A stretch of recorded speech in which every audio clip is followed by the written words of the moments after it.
everyone, welcome to the DF English and today we will try to know what is corona virus.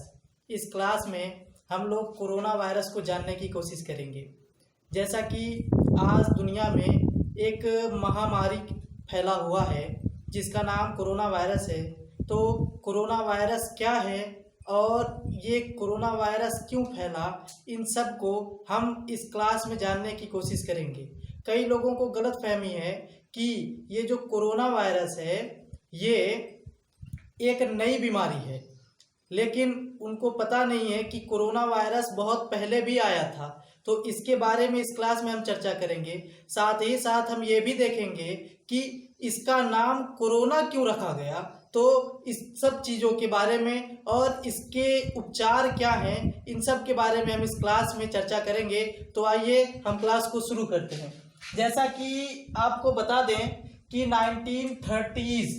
1930 के दशक में एक बीमारी फैला। कब? 1930 के दशक में एक बीमारी फैला और वो बीमारी चमगादड़, बैट एंड चिकन, चमगादड़ और चिकन, इन सब जानवरों में पाए गए। सबसे पहले एक बीमारी 1930 में फैला जो चमगादड़ और चिकन अर्थात जानवरों में पाए गए। जब इस बीमारी को साइंटिस्ट लोगों ने रिसर्च किया तो उन्होंने पाया कि इस बीमारी का जो वायरस है वो वायरस सूर्य के चारों तरफ जो फैली हुई कोरोना है, सन के चारों तरफ जो फैली हुई कोरोना है, उसके शेप, उसके आकार का है। तो इसलिए साइंटिस्ट लोगों ने इस बीमारी का नाम रख दिया था कोरोना वायरस। कोरोना वायरस नाम क्यों रखा गया था? 1930 की बात है। कोरोना वायरस का नाम इसलिए रखा गया था क्योंकि ये 1930 में जो बीमारी फैली थी, उस बीमारी में जो वायरस था उसका शेप था सूरज के चारों तरफ फैली हुई जो कोरोना होते हैं उसके आकार का। इसलिए यहाँ पर साइंटिस्ट लोगों ने इस बीमारी का नाम कोरोना वायरस रख दिया था। उसके बाद हालात ठीक हो गए थे। फिर उसके कुछ समय बाद अर्थात 1960 के दशक में, 1960 के दशक में फिर यही बीमारी, अब देखिए कोरोना वायरस शब्द का निर्माण हो चुका है, कोरोना वायरस शब्द का उत्पत्ति हो चुका है। अब ये बीमारी कैसे आगे आगे फैलता है इसको हम यहाँ जानने की कोशिश करते हैं। तो देखिए फिर 1960 के दशक में ये बीमारी फिर से आ गई और ये पहली बार 1960 के दशक में सबसे पहले ये मानव को आइए फिर से इसको समझते हैं। तो देखिए 1960 के दशक में ये बीमारी सबसे पहले ह्यूमन में, मानव में प्रारंभ हुआ। समझ रहे हैं? जैसा कि ये बीमारी 1960 के दशक में मानव में प्रारंभ हुआ और इस बीमारी को रिसर्च जो किया उसका नाम था जून अल्मेडा। जून अल्मेडा लंदन की रहने वाली, इन्होंने सबसे पहले मानव पर कोरोना वायरस का रिसर्च किया 1960 के दशक। इस प्रकार ये कोरोना वायरस मानव में 1960 तक फैला, 60 में फैला। उसके बाद ये महामारी ना हुआ, बस कुछ महदूद में रह गया, अर्थात कुछ लोगों को फैलाकर उसके बाद ये समाप्त हो गया। उसके बाद समय ठीक चलते रहे, लेकिन फिर एक बीमारी 2003 में उभरा। उस बीमारी का नाम दिया गया SARS, severe acute respiratory syndrome. ये बीमारी 2003 में फैला। याद रखिए ये बीमारी है और इस बीमारी का जो साइंटिस्ट लोगों ने नाम बताया, जो वायरस का नाम बताया, उसका नाम रखा सार्स को, अर्थात severe acute respiratory syndrome corona virus. COV का मतलब कोरोना वायरस। यहाँ पे इस वायरस में कोरोना वायरस नाम जोड़ दिया गया। क्यों जोड़ दिया गया? क्योंकि 2003 में जब ये सार्स फैला था तो इसके भी वही आसार थे जो आसार कोरोना वायरस के थे, अर्थात जो लक्षण कोरोना वायरस में पाए जाते थे, कोरोना वायरस में पाए जाने वाले लक्षण अर्थात घुटन, तो वो लक्षण फिर ये 2003 सार्स की बीमारी में पाया जाने लगा। इसलिए इस बीमारी का नाम सार्स कोविड रख दिया गया था। इस बीमारी के वायरस का नाम सार्स कोविड रख दिया गया था। याद रखिए इस बीमारी से 17 से 27 लोगों की केवल मृत्यु हुई थी। ज्यादा खतरनाक ये बीमारी सिद्ध न हुआ था। उसके कुछ समय बाद अर्थात 2012 में फिर एक बीमारी मिडल ईस्ट कंट्री में फैला। मिडल ईस्ट कंट्री में फैला और वो बीमारी भी इसी कोरोना वायरस के लक्षण की तरह था, इसीलिए उसका नाम रखा गया था मिडिल ईस्ट रिस्पायरेटरी सिंड्रोम। और इस बीमारी का जो साइंटिस्ट नाम था, याद रखिए ये सब बीमारी है, और जो इसका साइंटिस्ट नाम था बीमारी का, जो वायरस था, इस बीमारी का जो वायरस था, उस वायरस का नाम रखा गया मार्स कोविड-19। यहाँ पे देखिए मार्स कोविड रखा गया, अर्थात कोरोना वायरस रखा गया। तो ये इस तरीके से 2012 तक ये कोरोना वायरस के लक्षण कुछ कुछ करके फैलते रहे। उसके बाद आ गया साल 2019 के अंत और 20 की शुरुआत में, तो यहाँ पे एक बीमारी फैला जिसका नाम रखा गया नोवेल कोरोना वायरस। याद रखिएगा कोरोना वायरस तो 1930 से ही शुरू है, लेकिन जो नोवेल कोरोना वायरस है ये 2019 से शुरू है। याद रखिए कोरोना वायरस और नोवेल कोरोना वायरस में अंतर होता है।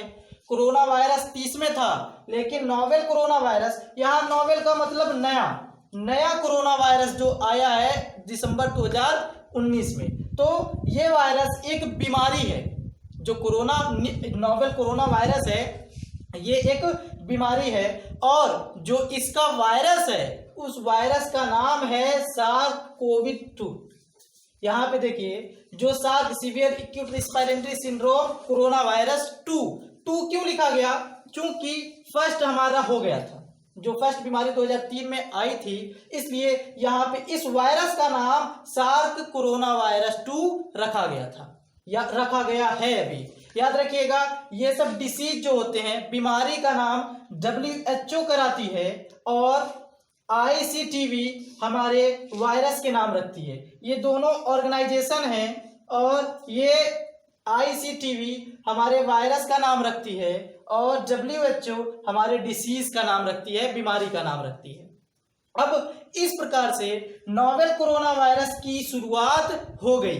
अभी देखिए जो नोवेल कोरोना वायरस है, ये इसका नाम सबसे पहले WHO ने 11 फरवरी 2020 को इसका नाम रख दिया कोविड-19। इस बीमारी का नाम रखा गया, WHO ने 11 फरवरी 2020 को इस नोवेल कोरोना वायरस का नाम दिया कोविड-19। याद रखिए जो कोविड-19 है इसमें CO का मतलब है कोरोना और VI का मतलब है वायरस और D का मतलब है डिसीज और 19 का मतलब है 2019। इस प्रकार जो नोवेल कोरोना वायरस या तो कहें कोविड-19, इसकी शुरुआत हो गई। अब हम लोग समझेंगे कि ये कैसे फैला और क्या हुआ। आइए उसको हम शुरू करते हैं। आइए अब हम कोरोना वायरस की उत्पत्ति, ये जो नोवेल कोरोना वायरस है इसकी उत्पत्ति कहाँ से हुई और किस तरीके से फैला, इसको यहाँ पे हम जानने की कोशिश करते हैं। तो ये नोवेल कोरोना वायरस सबसे पहले चाइना के वुहान शहर में दिसंबर 2019 में पाया गया था। उसके बाद चाइना ने ये डिसीज को देखा, इस बीमारी को देखा तो एक अलग तरीके का पाया और इसलिए उसने इसमें ज़्यादा इंटरफेयर न करके WHO को रिपोर्ट कर दिया। अब WHO ने जब इस वायरस को देखा और इस वायरस को जब वो कोरोना वायरस जो 1930-60 के दशक में फैला था उससे कंपेयर किया तो इन दोनों में थोड़ा भिन्नता मिला। साथ ही साथ ये जो नोवेल कोरोना वायरस है ये भी उस कोरोना वायरस से मिलता जुलता है 96% तक, लेकिन WHO ने इसमें कई अन्य खूबियां देखते हुए इसको 11 मार्च 2020 को इस बीमारी को पेंडेमिक घोषित कर दिया। पेंडेमिक मतलब महामारी बीमारी है, ये घोषित कर दिया WHO ने 11 मार्च 2020 को, जिससे पूरी दुनिया इससे सीरियस हो गई। मतलब पेंडेमिक ऐसे वैसे बीमारी को घोषित नहीं किया जाता है, जो बहुत ही रेयर से रेयर केस में बीमारी चले जाते हैं उनको पेंडेमिक घोषित किया जाता है। याद रखिए इंग्लिश के 2 वर्ड होते हैं, एक होते हैं पेंडेमिक, एक होते हैं एपिडेमिक। दोनों का माना महामारी होता है, लेकिन पेंडेमिक उसे कहते हैं जो एक क्षेत्र में अचानक उभरे और इतना तेजी से पूरे वर्ल्ड में फैल जाए, उसको कहते हैं पेंडेमिक। और एपिडेमिक कहते हैं जो एक जगह से फैले और उस निश्चित क्षेत्र तक ही फैले उसको कहते हैं एपिडेमिक। तो अब देखिए ये पैंडेमिक इसलिए घोषित किया गया क्योंकि इतने ही समय में फिलहाल देखिए वर्ल्ड में 2.97 मिलियन पीपल इससे ग्रस्त हो गए हैं, वहीं पर मृतकों की संख्या 2.6 लाख हो गई है। साथ ही साथ भारत का आंकड़ा अगर देखें तो भारत में भी लगभग 26,917 लोग इस बीमारी से ग्रस्त हो चुके हैं और 826 लगभग में यह सब डाटा लिखा गया है, 826 लोगों की इससे मृत्यु हो गई है। तो आप सोच सकते हैं कि ये बीमारी कितना खतरनाक और कितना तेजी से फैल रहा है। फिलहाल अभी भारत में इसका कंट्रोल देखा जा रहा है। और देखिए ये बीमारी फैल कैसे रहा है। ये बीमारी जब किसी इंसान के अंदर, एग्जाम्पल के तौर पे मानिए कि किसी इंसान के अंदर अगर ये बीमारी है तो वो जब छींक रहा है तो उसके मुंह से जो स्पाइट, बीट ऑफ स्पाइट निकलते हैं वो स्पाइट में रहते हैं नोवेल कोरोना वायरस। तो ये जो निकल रहे हैं, जो वायरस निकल रहे हैं जिसका नाम बताए हैं SARS-CoV-2 जो निकल रहे हैं वायरस, वो वायरस मान लीजिए एक सरफेस पे गिर रहा है जो नॉर्मल सरफेस हो, तो वहां पे वो कम से कम 2 से 3 दिन तक जीवित रहता है। और अगर वो एक कठोर लोहे वगैरह पे गिरता है वो स्पीट ऑफ का, तो वहां पे वो वायरस मिनिमम 2 घंटा 4 घंटा तक जीवित रह सकता है। अब देखिए मान लीजिए कहीं किसी इंसान ने छींका और उसका जो वायरस था वो ग्रस्त था, वो आदमी, उसको वायरस था और उसका जो वायरस निकला मुंह से वो कहीं गिरा, कोई दूसरा आदमी मान लीजिए उसको टच कर दिया, उस आदमी के हाथ में वो लग जाएगा, फिर मान लीजिए ऐसे वैसे करते हाथ से या आंख में कहीं हाथ लगा दिया तो वो बीमारी अंदर चली जाती है जिससे ये आदमी भी ग्रस्त हो जाता है। इस प्रकार और भी कई तरीके हैं, जैसे श्वसन के तरीके से माना जा रहा है कि ये बीमारी फैल रही है। फिलहाल श्वसन के तरीके को WHO ने भी रिपोर्ट नहीं दिया है, WHO ने भी ये नहीं कहा कि ये हवा से फैल रही है, इसलिए ये कुछ लोगों का कहना है कि ये श्वसन से भी फैल रही है। तो इन सब को हमें ध्यान में रखते हुए बड़ी सीरियस से काम करना है। आइए अब हम इसके उपचार को जानने की कोशिश करते हैं कि ये इतना बढ़ गई है जो साइंटिस्ट, क्या साइंटिस्ट इस पर कर रही है, इन सब चीज़ों को हम यहाँ पर जानने की कोशिश करते हैं। आइए हम इसके उपचार को जानने की कोशिश करते हैं।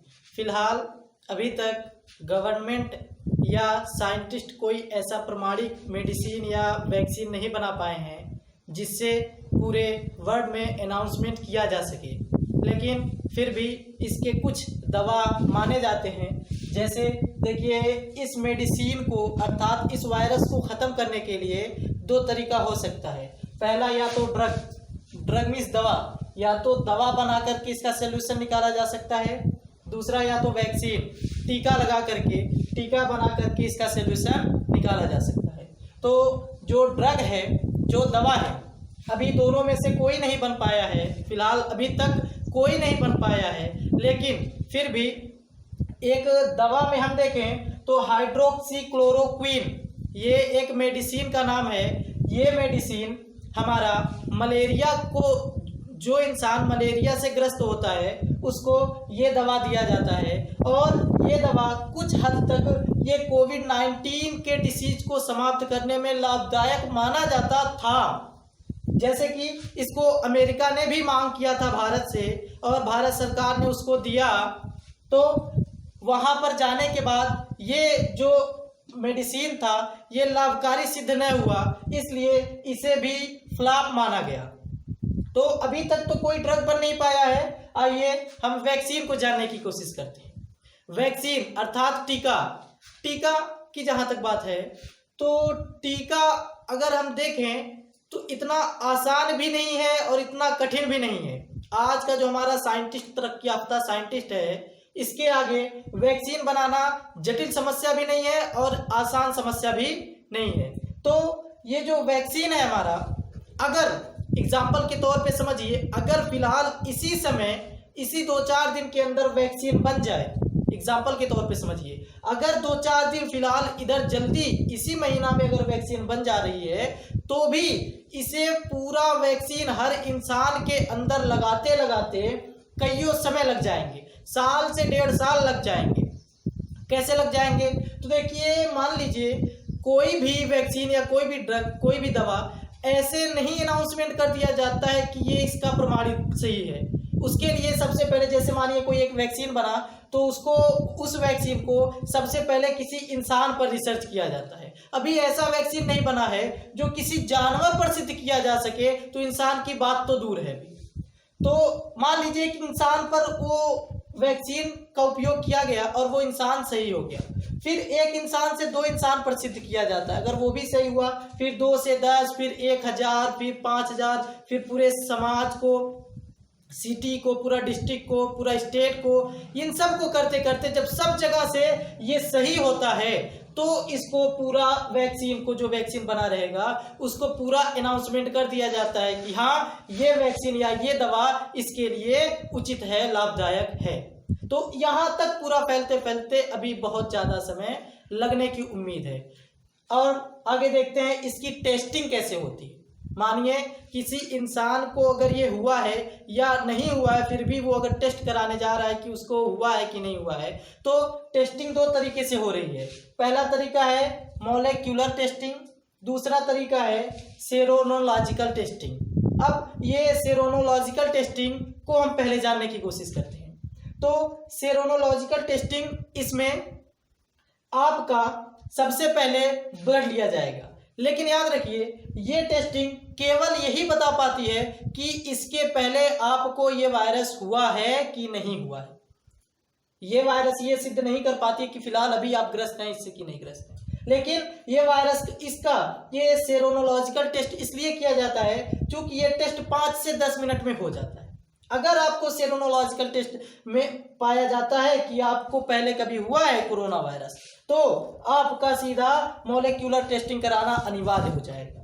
ये टेस्टिंग में सबसे पहले आपका ब्लड लिया जाएगा, उसके बाद आपकी जो एंटीबॉडी है उससे कंपेयर किया जाता है, जिससे पता चले कि कभी आपकी बॉडी इस वायरस से ग्रस्त था कि नहीं था। जब नहीं पाया जाएगा तो आपको छुट्टी दे दिया जाता है, जिसे 5 से 10 मिनट का समय लगता है। इसमें जनरली यही कर देते हैं लोग, लेकिन रियल में हम देखें तो मॉलिक्यूलर टेस्टिंग से हमें पूरा क्लियर हो जाता है कि फिलहाल अभी है कि नहीं है। इसके लिए सबसे पहले याद रखिए, जो वायरस है ये वायरस आरएनए का बना हुआ है, प्लस आरएनए के साथ साथ वसा का बना हुआ है। तो सबसे पहले जो आरएनए होगा, अंदर से आपके आरएनए निकाला जाता है, उस आरएनए को डीएनए में परिवर्तित किया जाता है, फिर उस डीएनए को वायरस से कंपेयर किया जाता है। अगर ये डीएनए वायरस से मिल जाता है, इसका मतलब आपको वायरस हुआ है। और ये सब पूरा प्रोसेस करते करते पूरा 10 घंटा, 12 घंटा या 1 दिन से 2 दिन का समय लग सकता है। इस प्रकार अगर हम देखें ये वायरस एक आसान भाषा में, तो ये एक बहुत ही खतरनाक बीमारी है। इस वायरस से निपटने के लिए WHO का कहना है कि अभी मिनिमम 1 साल से ज़्यादा वक्त लग सकता है।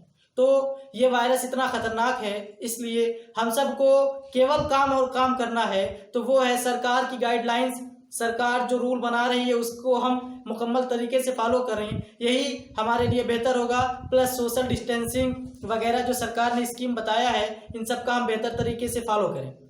उम्मीद करते हैं आपको जो कोरोना वायरस फैला है इसके बारे में बेसिक जानकारी हुआ होगा। आज के लिए इतना काफ़ी है। इस तरीके से और भी वीडियो पाने के लिए हमारे चैनल को सब्सक्राइब करें। जय हिंद, जय भारत।